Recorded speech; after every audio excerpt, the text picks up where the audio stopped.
You are listening to the Hiking Radio Network, where we talk the walk with shows by hikers, about hikers, for everybody.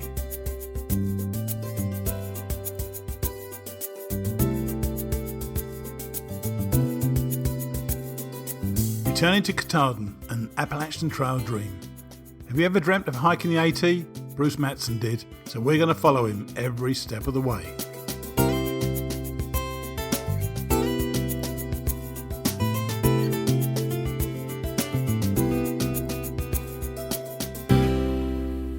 Welcome back to Returning to Katahdin, an Appalachian Trail dream sponsored by Trailtopia Adventure Foods. Now, I know that most of you know this already, but for our new listeners, the podcast is about one man's journey and his preparations for that journey to realise a dream of more than 40 years, hiking the entire 2,190-mile length of the Appalachian Trail. He's also trying to raise funds for the Appalachian Trail Conservancy on the way. His name is Bruce Matson. Bruce and I had quite a long single conversation this week, and though we touched on the normal topics, he revealed, really for the first time, that his journey hasn't always been quite as it appears to have been. He had what he refers to as his banana pudding moment, which is referenced in a post in his blog. There will be a link to the post in the show notes.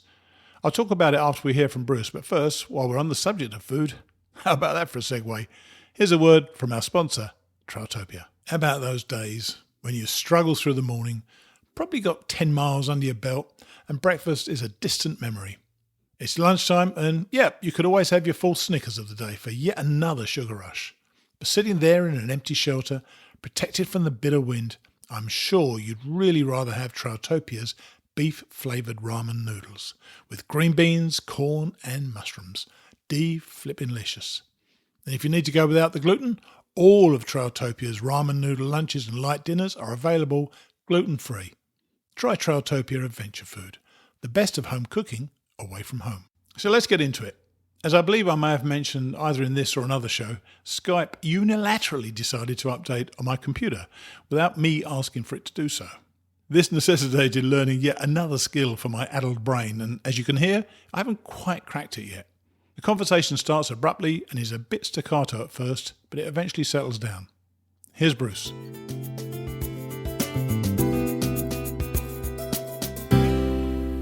So you're into your 12th state. Is that right? Yeah, 12th state. Yeah, amazing. This is just, you're really moving through now. And you've been up and over Mount Greylock. Do you enjoy that? Yeah, the Greylock has kind of a, special, piece of my hiking heart because in high school, one of the very first trips I ever made, right after I learned there was such a thing as an Appalachian Trail, was up Greylock, and so that was part of my youth. And then 2 years ago, one of my shakedown hikes, I did about 40 miles in northern Massachusetts. So this is my third time up Greylock, actually. Right. It's quite something, isn't it? Once you get up the top there, tremendous. Did you do it on a nice day? Beautiful day. Well, it was actually a little shower in the morning, but by the time I got up there, it cleared, and it was clear and beautiful and cool. It was very, very nice. Yeah, there's some great views from there, aren't there? I've got an interesting question from a guy called Sean Kane. He says, with all his upfront planning and what now sounds like the success of said planning, will he be divulging or publishing those plans for us aspiring older AT hikers to see? Thanks for all the work you're doing. All the podcasts are great. Are you thinking about putting some sort of a guide for old guys hiking the trail? Well, yes. In fact, if Sean's listening, and we might talk about this in a minute, but if you read carefully the blog post I did last week or earlier this week about my banana pudding moment, I actually make reference to a planning book that I've actually been writing while I've been planning the collecting my thoughts in real time, because I thought that would make actually writing such a book easier, because I enjoy the writing process. I enjoy writing books. So I actually do have, and the working title of that planning book is revealed in that blog post at returningtokatahdin.com. And So it really focuses on the mental and emotional aspects of the hike and managing that, because I think that's the most important thing. But as we've talked throughout the process of this podcast, I think almost every single decision you make, whether you take a stove or not, whether you take a tarp or a full tent, all those decisions inevitably play into the emotional and mental aspect of the hike. So my idea of a planning guide that focuses a lot on emotional and mental preparation and management necessarily talks about mundane issues as it relates to, which pack and which tent you might take, as well as everything in between. Yeah, it's not all about the gear, is it? It's how you use the stuff and how you adapt it to work for you. Yeah, absolutely. So yes, the answer is yes. I enjoy the writing process, and I thought it would be fun, and I probably wrote 60% of it before I left, and figuring that at one time I thought about finishing before I left, and I said, that's pretty arrogant to think that you could write a planning book and have any credibility before you actually do the hike and finish. And maybe it was a collection of plans that obviously didn't succeed. So it's obviously going to be benefited by the actual experience. Yes, that's what I was going to say. Of your 60% you'd already done, have you made many amendments to it based upon your experiences? No, I haven't made any. I actually haven't gone back to the manuscript, but I know when I read the manuscript, there'll be lots of ways to annotate it. I can certainly add very specific stories and references to things that either suggested the planning was good or not good, and how that was revealed in experience. The other thing I've tried to do, and I've lined someone up who will remain nameless right now, actually in the gear section of the book, to talk about the ultra lightweight options. Like Bruce picked this tent, right? Yes. Yeah. But this would have been an ultralight option, and here's why it might work for you. And if you compare the two, part of that comparison is actually thinking through how the lightweight option may or may not impact your mental state positively. Yeah. Obviously, most hikers would agree that the lighter you can go, the more pleasant the experience. But Absolutely. At some point in time, you strip out so much gear that it becomes not such a pleasant experience. And I've had lots of opportunities to talk to some real lightweight hikers, and I've noticed just remarkably how light their packs are. And I'll talk to them about what are you carrying for this, how are you handling this, to try to understand what sacrifices they're living with. Interesting. So I think all that experience will allow me to even fill out this book, this guide, when I finish. Hopefully, when I finish. Yeah, but there's obviously a cost-benefit analysis. Something that's like a cost-benefit analysis. You and for cost, you use weight, I guess, because you most certainly, the lighter you can get your pack, the easier your hike is going to be. But then you are obviously sacrificing some of those things that make your life more comfortable, and you're doing those trade-offs all the time, aren't you? Absolutely, yeah. I think you said it really well. So I agree 100% with that. And everyone makes different decisions. People say I talked about this at one time. Some people say I'm going to go stoveless. I didn't think that would work for me. And Do you still think that going stoveless wouldn't have worked for you? Well, it's so funny that you. I guess I introduced the idea. So I am literally in day one of a 5-day experiment. I just left Williamstown, and once again I had too much food with my eating habits and Cheryl's resupply, and I actually decided to forward a bunch of food and my stove ahead for 5 days. Ooh. And I'm going for 5 days stoveless. And partly because I had so much food I could, and partly I said, let me just see how this feels. It'll actually be a little bit of a experience that I can share and actually think through, my own sort of happiness and, like I said, mental management. I don't think ultimately I want to or would want to go sodaless, but I am in the middle of an experiment, and day one I can't tell you much about it yet. I suspect you've had quite warm weather, haven't you, recently? So I suspect it's probably easier when the weather's warm. I would think when it was really cold, when you had in the winter, when you had all the snow, I would find that tough not to have some hot coffee or something like that. Yeah, I think you're right about that. So today's a beautiful day, and it's remarkable how much nicer it is in the woods. Maybe not a big revelation, but inside the tunnel and up on the ridges, compared to walking the streets of Dalton, Cheshire, and Williamstown, the last three towns with the sun bright, it was brutally hot in the sun, on the pavement, on the sidewalks. But it's really, even if it's the same weather, in the woods, it's been so much more tolerable, if not enjoyable. Nice. And you're actually considerably higher now, aren't you? I'm looking. You're mile 1,600 and something. 1,600.0. Okay, 1,600 miles. So yeah, you're hiking I'm looking at the miles ahead of you. You're hiking quite a bit higher, aren't you? Or you will be hiking quite a bit higher. Yeah. Once we get to Vermont, we first time since Virginia, you get over 4,000 feet. Yes, and you know what? You're going to notice that as well. you really do notice it. It's quite something you've got used to being a whole lot lower. So getting higher again, it's kind of a nice thing to do. But once again, it's what the trail is. It gives you this whole diversity. I think you mentioned it in one of your videos recently. The whole diversity of the terrain going all the way up through America. So amazing. Yeah, and I'm looking forward to it. I think looking at the profile maps, it reminds me a little bit of North Carolina, Tennessee. We're going to have a few longer climbs. Yeah, longer and gentler. You're right. They're longer and gentler, don't they? Yeah.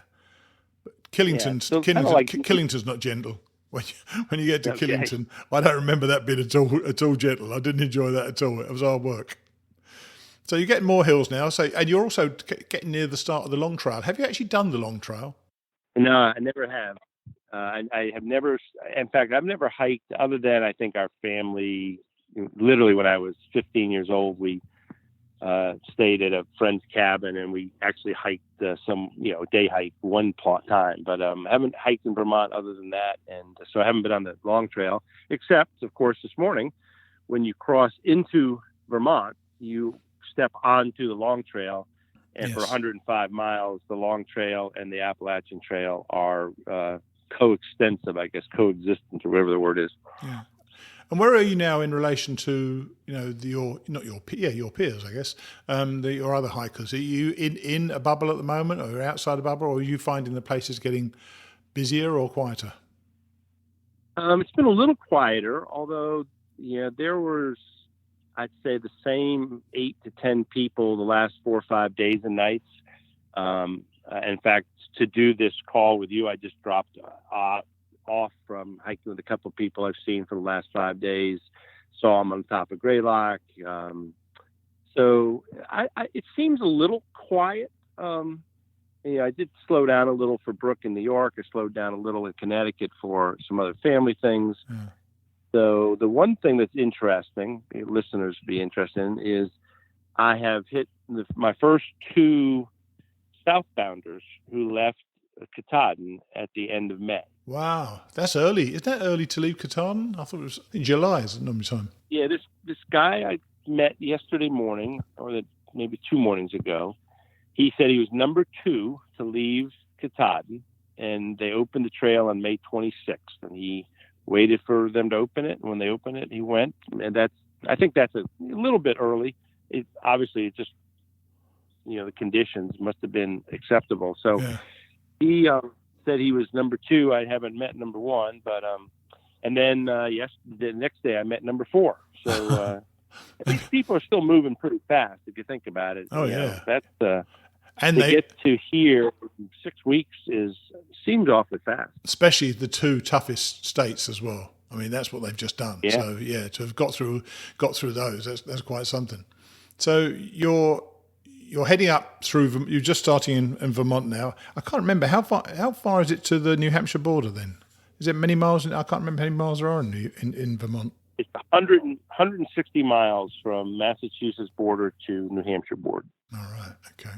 And have you started looking now at a possible end date?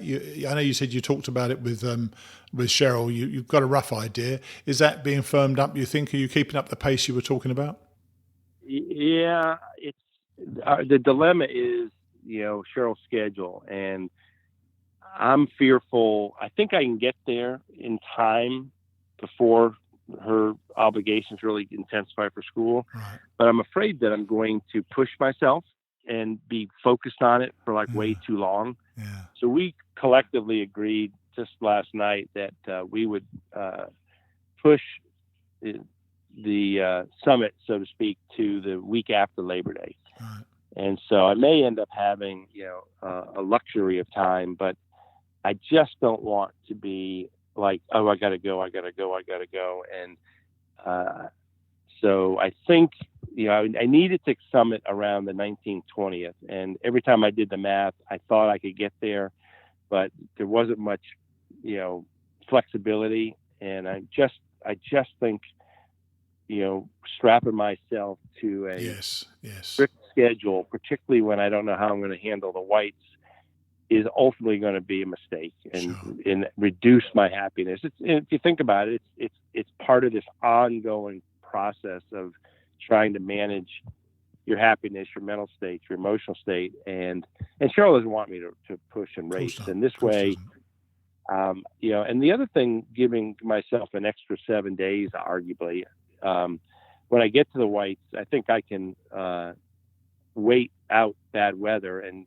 get to summit more often when it's, pretty. And I think I can summit and climb more often when it's not wet, because as you know, the rocks in New Hampshire can be dangerous. They can. I found them dangerous when they were dry, let alone when they're wet. God almighty. That's right. Yeah, they're something, I tell you. But they're just magnificent. And you've been preparing for this for 1,1700 miles. This is what you're preparing for. This is the thing for me why I would never even contemplate going southbound, because I didn't get my legs for ages and I struggled up the slopes in Georgia. And that's tough enough. But it's nothing like Maine and New Hampshire. Absolutely nothing like it. It's as if they're on a different planet, those different states. So starting north to south must be the toughest way to do it. I just couldn't imagine it myself. One of the things that we do on the Mighty Blue Show is a thing called If I Did It Again, and I know you're not going to do it again. And we've talked about how your preparation has gone. From what you've learned, and you talked about the plan, that's why I'm surprised you hadn't actually changed anything in your 60% you'd already written, but you said you hadn't revisited the manuscript, which is understandable.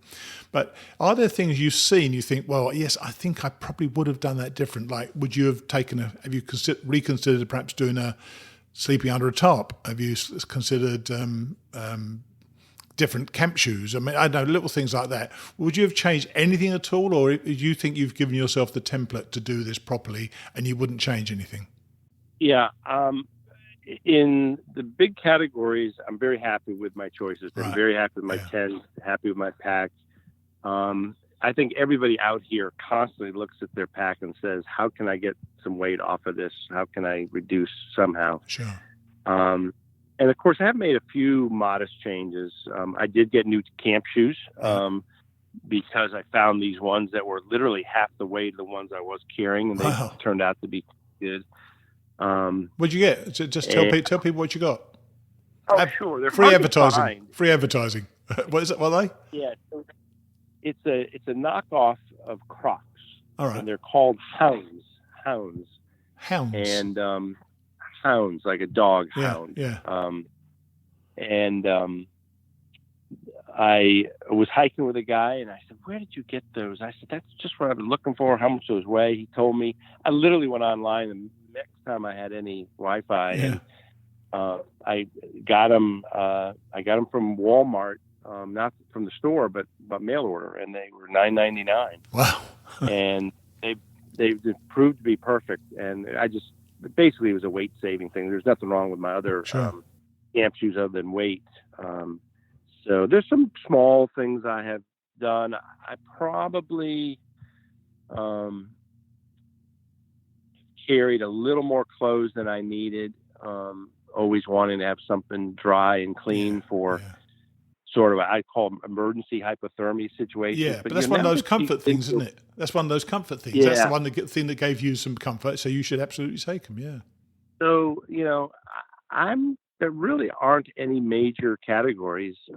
I've looked at my stove, and I still think I'm glad I took the stove. I've looked at stove options like a pocket rocket instead of the reactor I have. And there's a small, but there's not a big weight savings. And I was with some people the other night who saw my stove, and they knew the stove, and they're like, "That is the best stove, this MSR reactor." And one of the things the guy stressed, which I knew it was very, very fast at boiling water, which is all I do.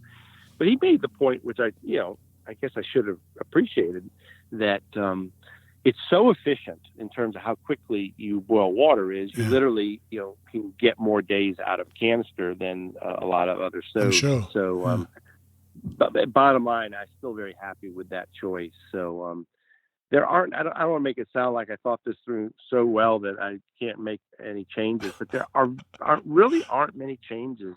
I'm happy with the filtration system. I carried a dozen Aquamira pills, and I carried a sort of squeeze. And when we came through parts of New York and New Jersey, there were some questionable water sources I had to rely on, and I used some of the Aquamira chemical. I never used that. Filter. Does it leave a taste?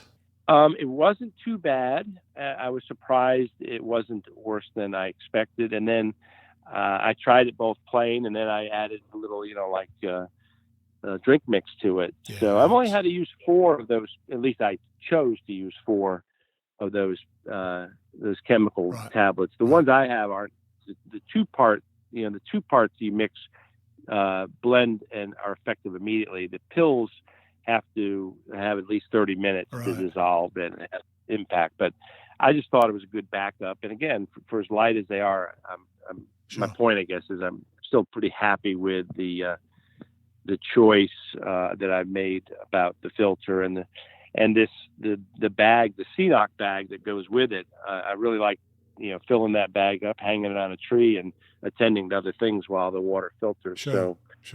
When I think about, most of the major components, I'm still, have to say I'm pretty happy with choices. There are certainly lighter people out there. Because no one could deny you didn't do any research, could they? You did some research. You did a heck of a lot of research. So you converted me. I want to read your book when it comes out. I want to make sure I get the things I should get for the trail, and I know I didn't when I did it before. So I learned a lot from the mistakes I made, and that's how I learned. But I want to learn now from the successes people do. So I'm going to be first in line for that book, I tell you.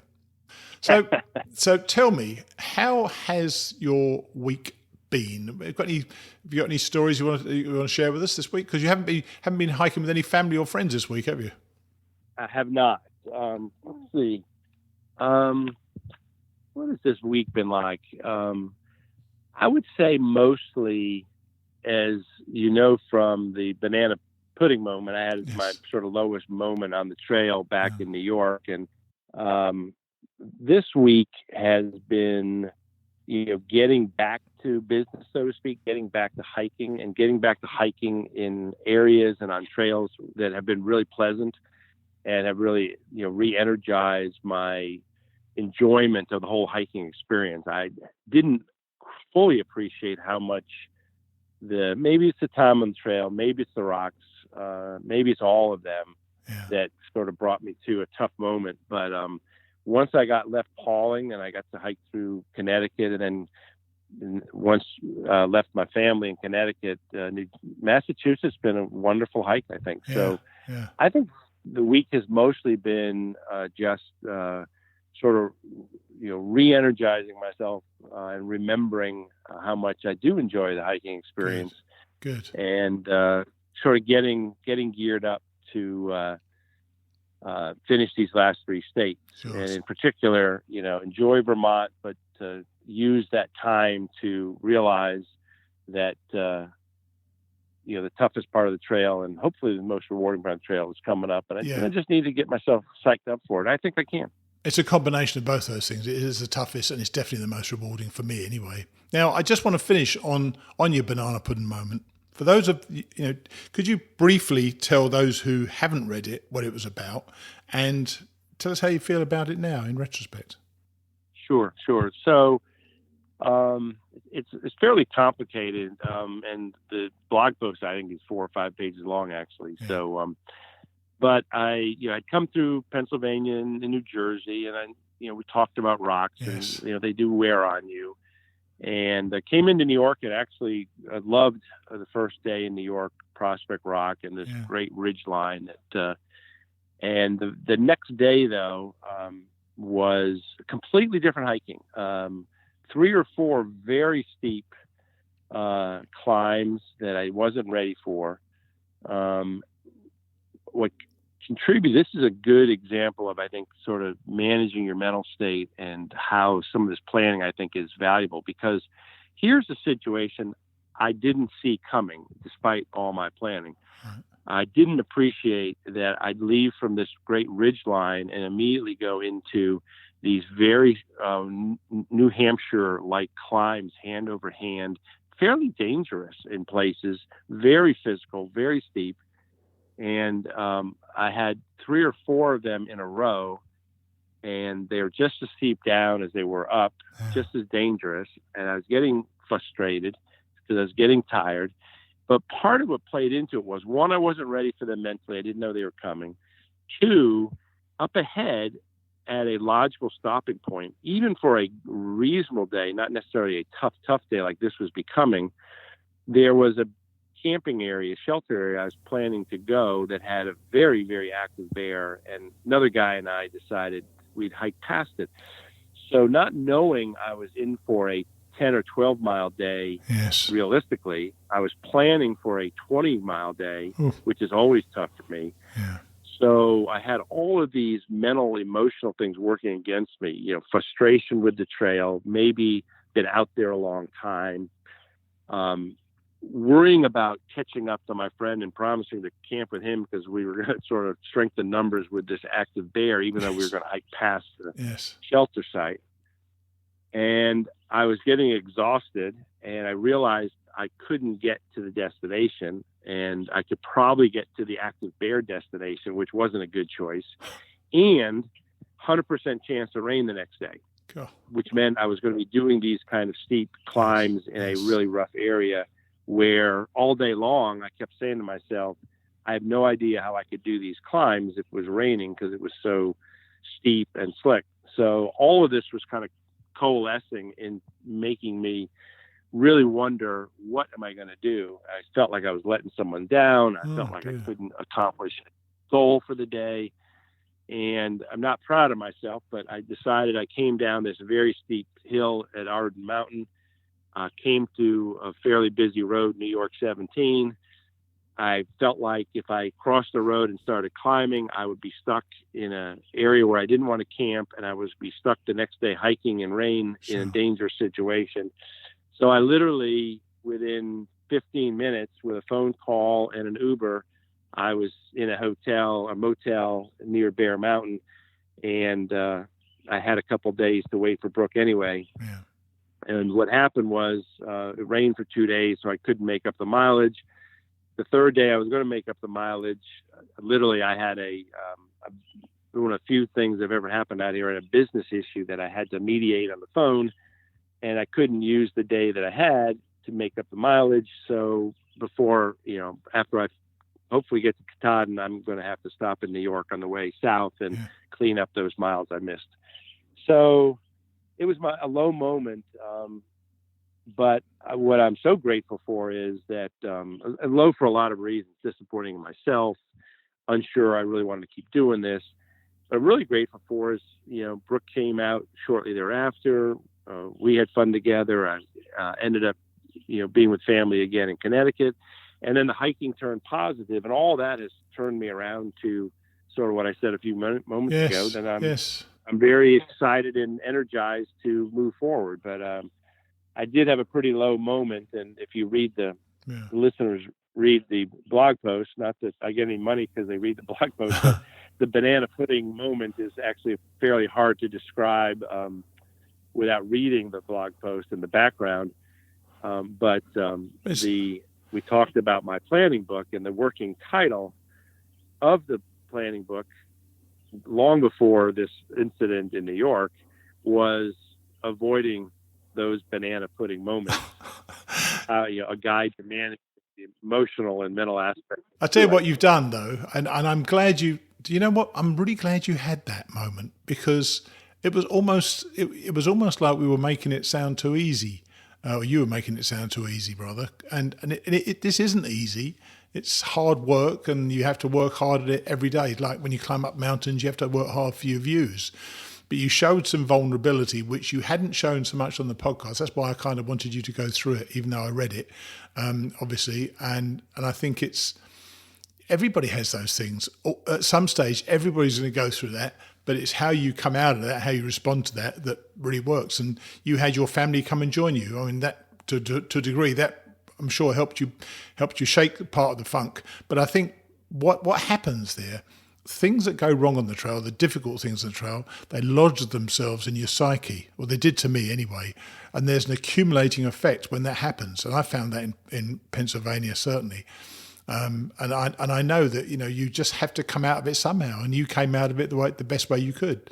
So the fact that you've had it, I think, just adds to your hike more than anything else, because you've experienced the highs and the lows and the vulnerability of being in that situation. Yeah, I really agree with that, Steve. And I didn't really think that it would be a bed of roses from Georgia to Maine. And I'm just grateful. I tell you what I was worried about, not just the incident itself, but I wondered how long it would last. And yes, I don't know.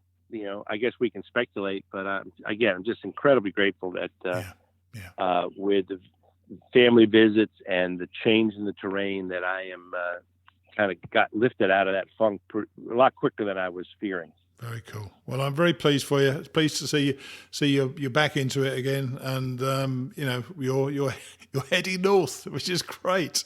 You'll be down to 500 miles to go soon, so that's just incredible to me. In fact, very soon you'll be down to 500 miles. Just 500 miles, just a walk in the park. Just a walk in the park. Yeah. All right, mate. Well, good talk to you. Okay, and we'll catch up again soon, all right? All right, very good, Steve. Take care. Take it easy. Bye.